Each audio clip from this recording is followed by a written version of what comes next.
पिछली स्लाइड्स के अंदर हम लोगों ने जो था वो बैक्टीरियाज के ग्रीन बैक्टीरियाज जो थे जिन्हें हम साइनोबैक्टीरियाज कहते हैं उनको डिस्कस किया था। अब हम बात करते हैं दूसरे बैक्टीरियाज के जनरल कैरेक्टर्स की। तो कैरेक्टर्स में सबसे पहले हम बात करेंगे इनके साइजेस की। अगर आपको यहाँ पे साइज ऑफ बैक्टीरियाज नजर आ रही हो तो ये जो ग्रीन पिंक कलर की लाइन है, this is showing the range of the bacteria.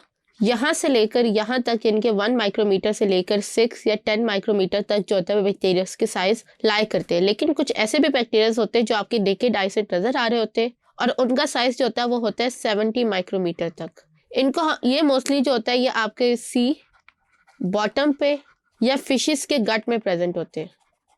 फिर उसके बाद हम लोग बैक्टीरियाज को डिफरेंट शेप्स की वजह से क्लासिफाई करते हैं। तो जो स्फेरिकल शेप्स बैक्टीरियाज होते हैं उनको हम कोकाई कहते हैं।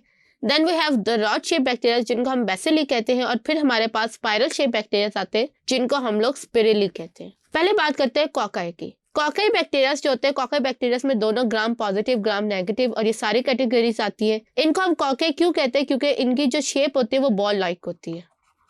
फिर इनके अंदर जो समटाइम्स कुछ ऐसे बैक्टीरियाज होते हैं जो कि जब वो डिवाइड होते हैं तो डिवाइड होने के बजाय कि वो अलग-अलग हो, वो एक दूसरे के साथ चिपक जाते हैं और वो चिपकने की वजह से different type of structures create कर देते हैं जो आपको इस टाइम स्क्रीन पे नजर आ रहे होंगे। तो उनको हम लोग उनके प्लेन ऑफ डिवीजन पे या जो सेल्स आपस में किस तरह से ज्वाइन रहते हैं उसकी बेसिस पे हम लोग उन्हें डिफरेंट कैटेगरीज में डिवाइड कर देते हैं। फॉर एग्जाम्पल डिप्लोकोका, ये वो बैक्टीरियाज होते हैं जो इनका प्लेन ऑफ डिवीजन जो होता है वो इस तरह से होता है और जब वो डिवाइड होने के बाद जो होता है वो एक दूसरे के साथ पेयर फॉर्म में जो होता है वो अटैच रहते हैं। फिर उसके बाद स्ट्रेप्टोकोकाई होते हैं। इनके अंदर भी जो होता है वो सिंगल प्लेन ऑफ डिवीजन होता है और ये डिवाइड होने के बाद जो होता है वो एक दूसरे के साथ जुड़ते जाते और एक स्ट्रिंग ऑफ चेन या स्ट्रिंग ऑफ सेल्स क्रिएट कर देते हैं और इनको हम लोग स्ट्रेप्टोकोकाई कहते हैं।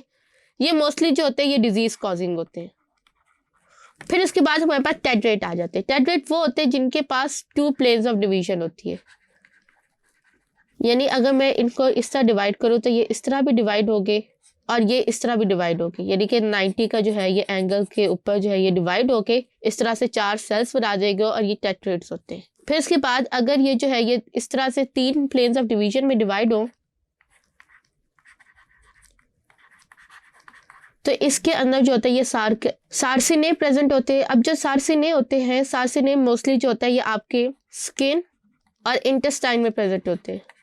फिर उसके बाद अब जब ये इरेगुलरली डिवाइड होते हैं तो ये एक अंगूरों के गुच्छे वाली स्ट्रक्चर क्रिएट करते थे जिनको हम स्टेफाइलोकोकाई कहते हैं। स्टेफाइलोकोकाई भी जो होते हैं ये मोस्टली डिजीज कॉजिंग होते हैं और इनके अंदर जो होता है वो प्लेस जो होते हैं वो प्लेन ऑफ डिवीजन जो होती है वो इरेगुलर होती है। कोकाई की अगर हम कॉमन एग्जाम्पल की बात करें तो स्ट्रेप्टोकोकस यानी कि चेन लाइक जो कॉकस होते हैं वो दुबीडिया कॉज करते हैं तो इनको हम लोग स्ट्रेप्टोकोकस दुबीडिया कहते हैं और नेसेरिया वेजिटाइटस कहते हैं और ये टाइप है डिप्लोकोकस की। फिर उसके बाद हम बात कर लेते हैं बेसिली की। बेसिली जो होते हैं ये मोस्टली रॉड शेप बैक्टीरिया होते हैं। अगर ये सिंगल प्रेजेंट होंगे तो इनको हम बेसिलिस कहेंगे। अगर ये 2 पेयर्स की फॉर्म में प्रेजेंट होंगे तो इनको हम लोग डिप्लोबेसिली कहेंगे। फिर इसके बाद अगर ये इस तरह प्रेजेंट होंगे कि ये चेन क्रिएट कर देंगे तो इनको हम स्ट्रेप्टोबेसिली कहेंगे। और फिर आखिर में हमारे पास कोकोबेसिली होते हैं। कोकोबेसिली ये वो होते हैं जो कि ओवल शेप होते हैं इंस्टेड ऑफ होल बैक्टीरिया। ये इनके बैक्टीरिया की बेसिली मोस्टली रॉड शेप होते हैं लेकिन ये जो होते हैं ये ओवल शेप होते हैं। तो ये बेसिलिस और कॉकस के दरमियान का स्ट्रक्चर जो होता है ये क्रिएट कर देते हैं। बेसिली के कॉमन एग्जांपल में जो है वो हमारे पास इकोलाई है और सूडोमोनास है। फिर उसके बाद हम बात कर लेते हैं स्पिरिली बैक्टीरिया की। स्पिरिली बैक्टीरिया जो होते हैं ये इनको हम लोग स्पाइरल शेप बैक्टीरिया भी कहते हैं। जैसे आप लोगों ने मैक्रोनी खाई होगी जो कि स्पाइरल शेप होती है, उसकी स्पाइरल शेप मैक्रोनी से जो है वो आपने स्पिरिली बैक्टीरिया को जो है वो याद रखते हैं। अब इसमें जो हमारे पास जो होता है वो 3 शेप्स होती है। पहली हमारे पास जो होता है वो कॉमा शेप होती है जिसको हम विब्रो कहते हैं और ये जो होता है ये आपके मोस्टली जो होता है वो स्किन डिजीजेस जो है वो कॉज करते हैं। फिर उसके बाद हमारे पास स्पाइरोकीट्स होते हैं। स्पाइरोकीट्स जो होते हैं ये मोस्टली रिजिड होते हैं और हार्ड शेप्ड होते हैं, यानी अगर आप इसके स्ट्रक्चर को देखें तो स्ट्रक्चर थोड़ा सा इनका मोटा सा होता है और ये थोड़े सख्त किस्म के बैक्टीरियाज होते हैं। इनके किनारों के ऊपर जो होता है वो आपको समटाइम्स एक फ्लैजुला या टफ ऑफ फ्लैजुला जो होता है वो इस तरह से नजर आ रहा होगा।